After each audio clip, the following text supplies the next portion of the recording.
And he was the father of the real gods, of Zeus, Poseidon, Hades, and of the goddesses Hera, Hestia, and Demeter.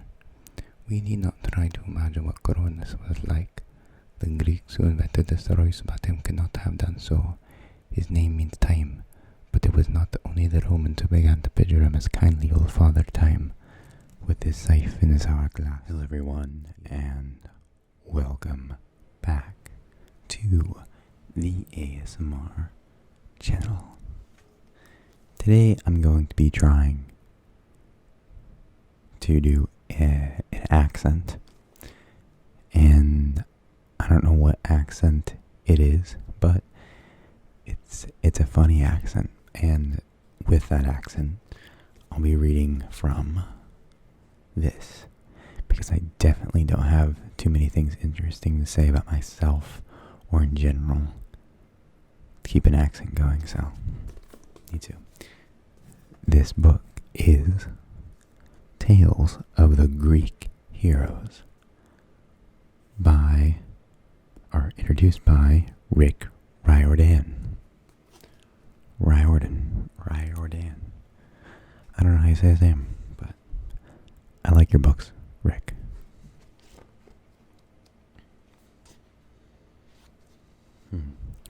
Debating whether to start it from the beginning. I guess I will. I guess the only thing difficult about this video is going to be reading from this book, because the microphone isolation shield is like right here, so it's kind of hard to squeeze it in, but I'm gonna try my best. And just lay down, relax, put up your feet. If you're sitting down, lay down. What are you doing? Get out of the chair, go to bed, and let's get started. If you ever are lucky enough to visit the beautiful land of Greece, you will find the country haunted by more than 3,000 years of history and legend. The towering mountains slope steeply into the bluest of blue seas, and between the mountains lie valleys green and silver, with the leaves of 1,000,000 olive trees, golden with the corn in the early summer, and then brown and white as the hot sun dries up until the wide rivers become tinkling streams wandering in great courses of grey and yellow stone. Tinkling.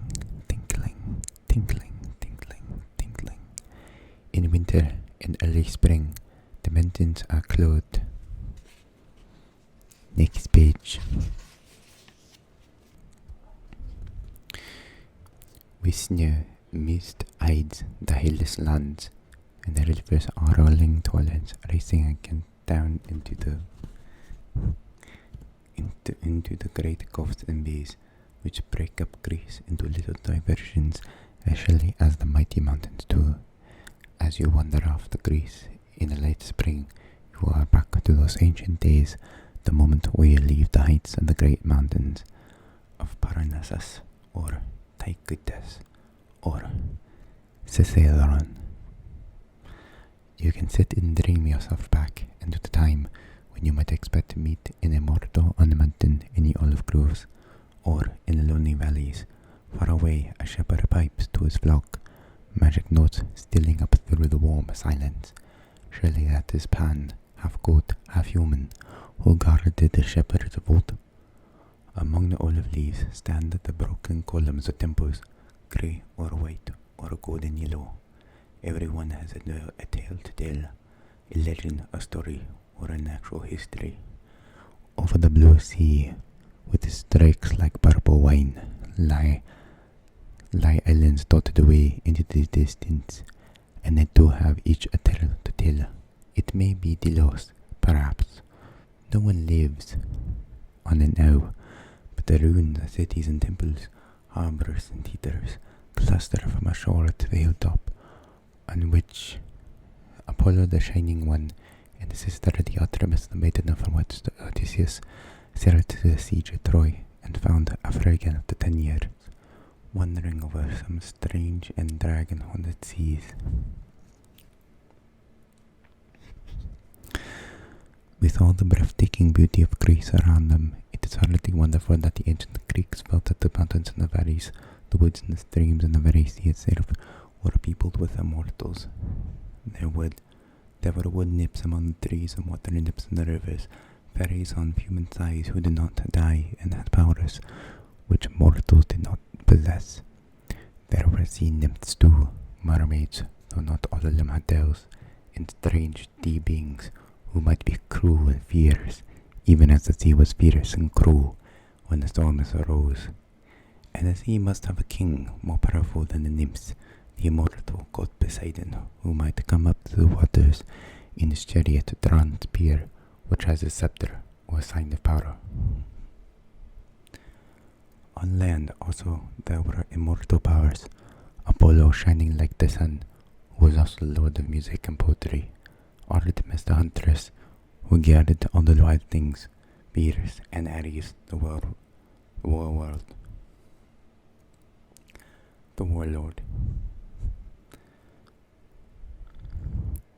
I lost my place, but you probably don't even know what I'm saying, so I'll just keep continuing.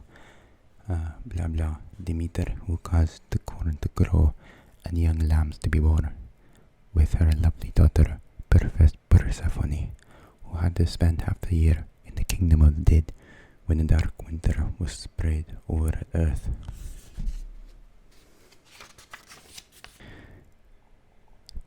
Then there was Aphrodite, immortal lady of beauty and love, with Eros, her son, who shot the invisible arrows that made a young man or girl fall in love. There was Hephaestus, more skilled than any immortal man in working with bronze and gold and iron, whose forge was beneath the island of Lemnos, with a volcano as his furnace chimney. There was Hermes, of the winged heels, swift messenger, more cunning than any human. There was Dionysus, who gave such power to the grapes that they could brew it into wine to be a joy and a comfort to mankind.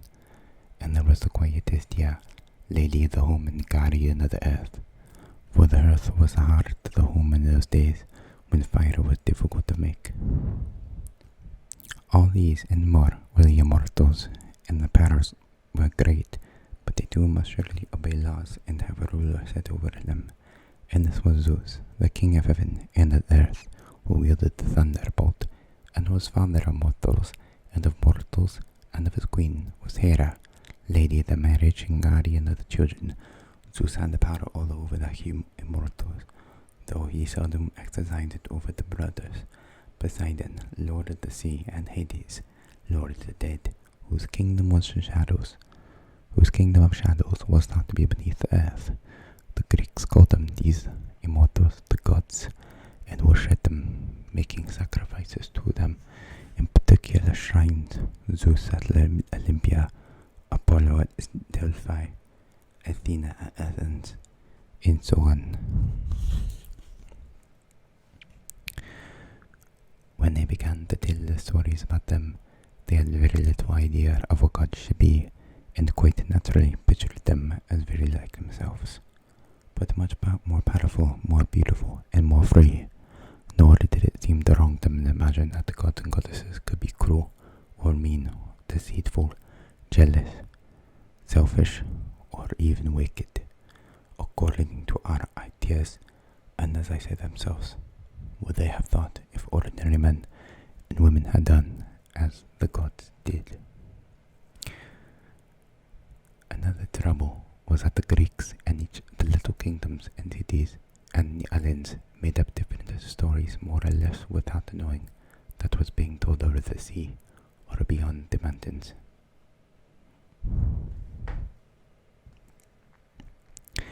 Then later, when the ministers traveled from place to place and the writing became more common, the people began to meet those from the parts of Greek world. They found that many of the stories did not agree. Hera, the wife of Zeus, the people of Argolis would say nonsense. The Arcadians would answer, he married Maya, and they had a son called Hermes. What were you talking about? The people of Delphi or Delos would protest. The wife of Zeus is called Leto, and they had two children called Apollo and Artemis. Well, there was the only one thing for it. They had to agree that Zeus must have had several wives, but Hera, as the most important of the immortals, was obviously the real. Next page.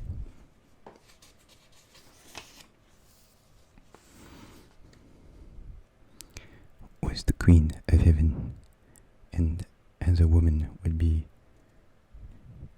she was jealous. I am breathing too hard in the mic.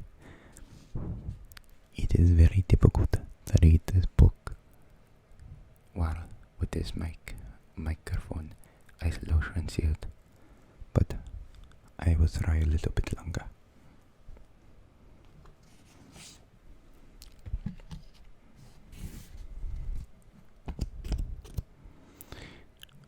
In the earliest days, the Greeks themselves often had several wives, as the people of Egypt did, and as the Turks and the Indians did not until quite recently. In Greece, however, there was usually one real wife, and the others were captives taken in war, who were treated more and more as mere slaves, who looked after, but obliged to do just as they were told. So it was not difficult to think of Zeus or Apollo behaving in the same way as such a king of Athens as Theseus. Of course, over in Asia, kings always had many wives. That was where Troy was, so naturally King Priam has 50 sons, and Hecuba, the queen of Troy, was simply his chief wife. Each little Greek kingdoms or city-states had its own royal family, and each royal family liked to trace its descent back to one of the gods.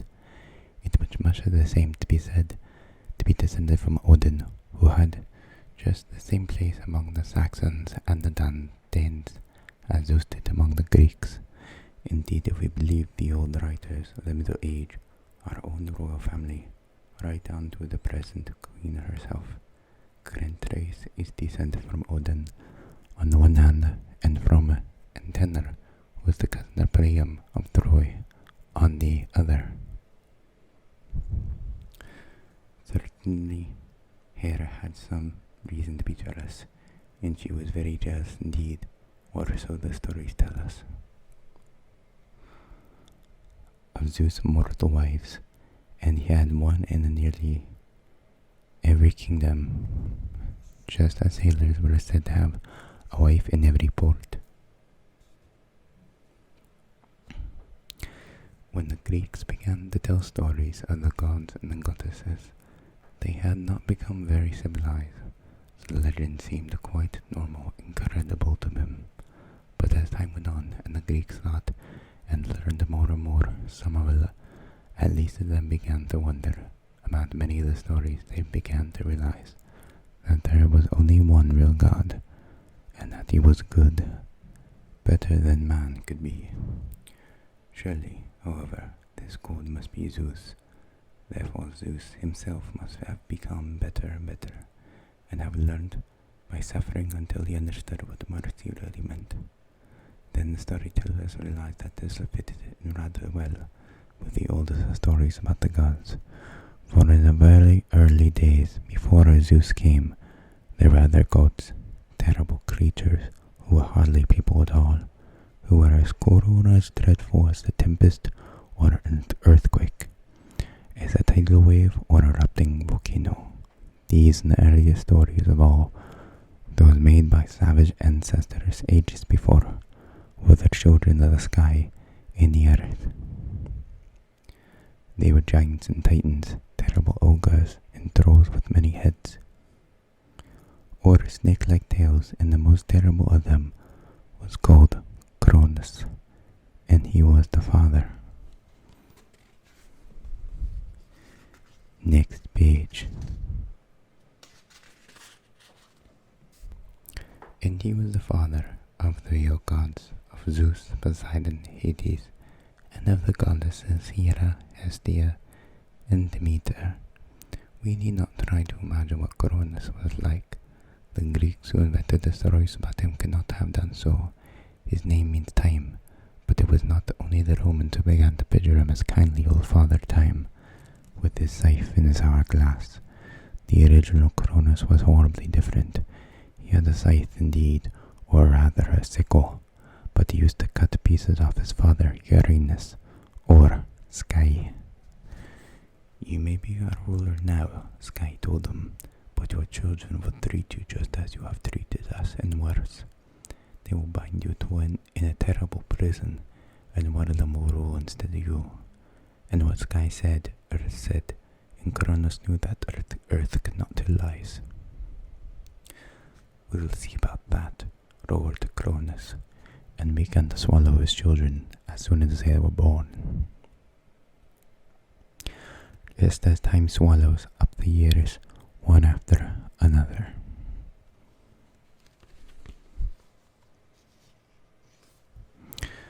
Well, we have made it to page 10. Pretty interesting Greek mythology. And so, I hope that you have a good night. I hope that I did not blow on the mic too much, because I'm sure I did. I have ordered a pop filter from China, but it probably won't be here in a month, so thank you for watching. I'm going to try to keep this uploading schedule, whatever that is, and I apologize for the last video because that was awful. I will probably never do a guitar ASMR again. Thank you and good night.